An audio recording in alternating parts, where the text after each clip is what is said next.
여러분, 소비자 물가가 뚝 떨어졌다. 그래서 물가 폭등, 그러니까 인플레이션에 대한 공포가 끝났다. 이게 사실일까요? 일단 이 지표를 먼저 한번 보시죠.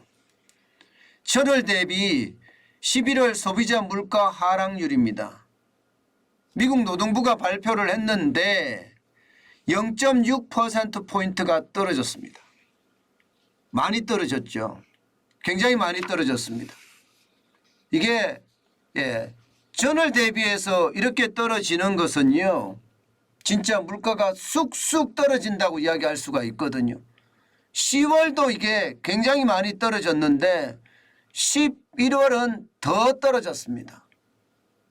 그러니까 시장에서는 야, 이제 물가 폭등 끝난 것 아니냐, 인플레이션 어떤 재앙이 이제 풀리는 것 아니냐, 이런 얘기가 계속 나오고 있는 겁니다.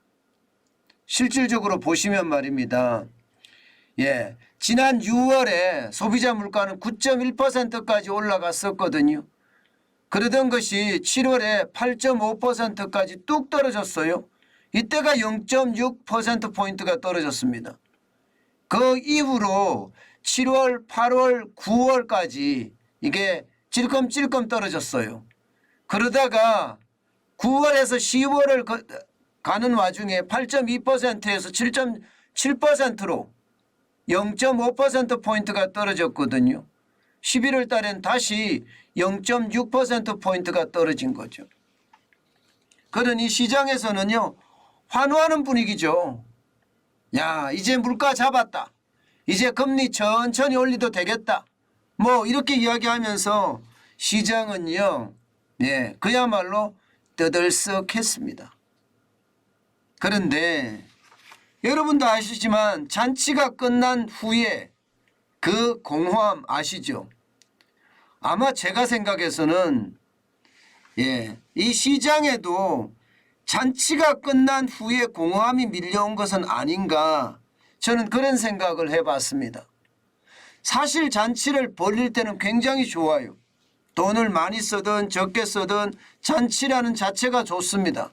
그런데 잔치가 끝나고 나면요, 그 공허함과 돈을 너무 많이 썼다는, 혹은 돈을 썼다는 그 불안감이 동시에 작용을 하거든요. 마찬가지입니다.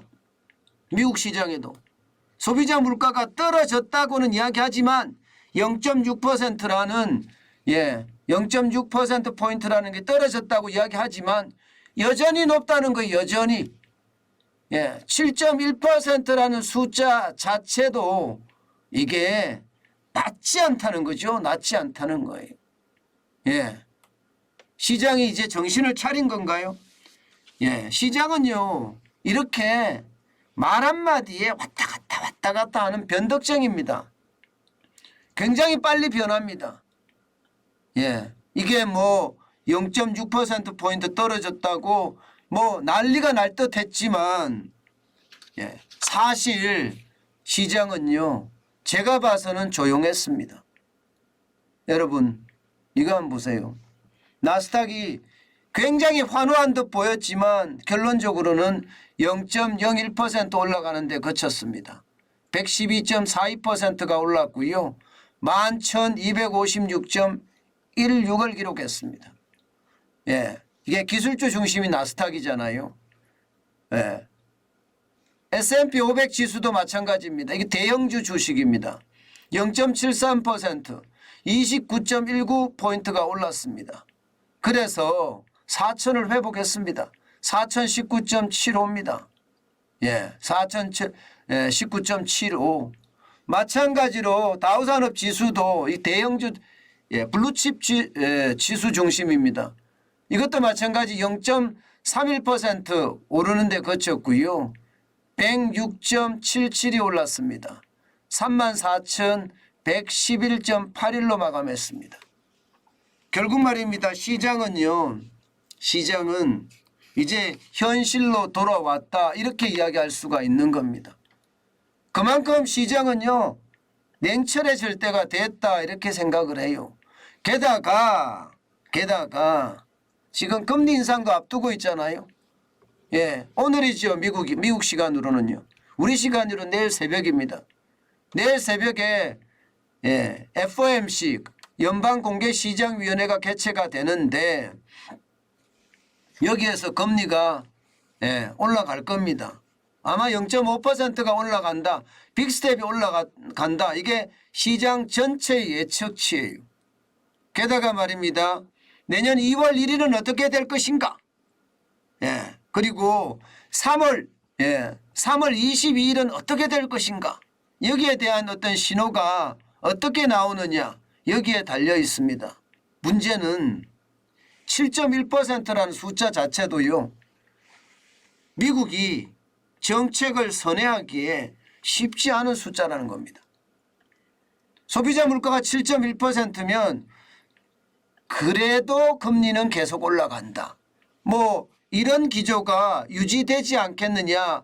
이게 시장의 예측치입니다. 결국 말입니다. 결국 시장이 이제 정신을 차려서 7.1%라는 숫자도 높은 숫자고 금리를 올려서 기준금리가 4.5%가 되는 것도 부담이다. 게다가 내년 2월 1일에 0.25%를 올리든 0.5%를 올리든 올린다는 자체에 부담이 있다. 게다가 3월이 최종금리가 될 거라고 이야기하는데 3월에 0.25%를 올리고 최종금리가 됐으면 좋겠다. 뭐 이게 시장의 예측치라는 겁니다. 그렇지만 소비자 물가 7.1%가 더 내려가서 여러분 2%가 될 때까지 금리는 올린다 이런 이야기도 하거든요. 그런 차원에서 본다면 아직 멀었다. 시장은 결국 말입니다. 이게 물가를 잡았다에 환호할 것이 아니라 아직도 물가가 높다에 신중한 모드를 취하는 거고요. 연준도 쉽게 말하면 미국의 중앙은행도 7.1%라는 이 물가 여전히 높다.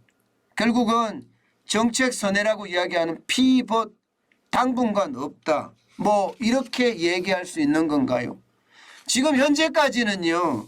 미국이 통화정책의 기조를 변화시킬 거라는 것은 내년에는 없다예요. 내년에는 없다. 내년이 아니라 내후년 2024년에 가야지 금리를 내릴 거다. 뭐 이렇게들 이야기하고 있습니다. 분명한 것은요. 시장의 변화는 지켜봐야 되지만 이제 실적에 대한 거 쉽게 말하면 가치주죠. 가치주에 대한 거 이것이 중요하게 지금은 시장을 지배하기 시작했다. 이런 이야기입니다. 여러분 시장은 늘 똑같습니다. 분명한 것은요.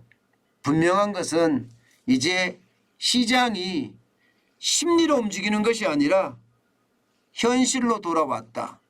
오늘 이렇게 결론을 맺으면 될 것 같습니다.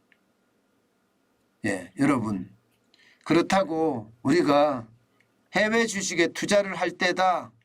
저는 아직 아니라고 생각합니다. 늘 고민하시고 하시는데 지금은 정중동 이게 진짜 탄탄한 돌다리라고 하더라도요. 망치로 두드려보고 가는 게 아니에요. 오한마 있죠. 큰 쇠망치로 깨보고 가야 됩니다. 안 깨질 때 건너가야 됩니다. 그 정도로 지금은 조심조심 투자를 해야 될 때다. 그렇게 강조하고 싶습니다.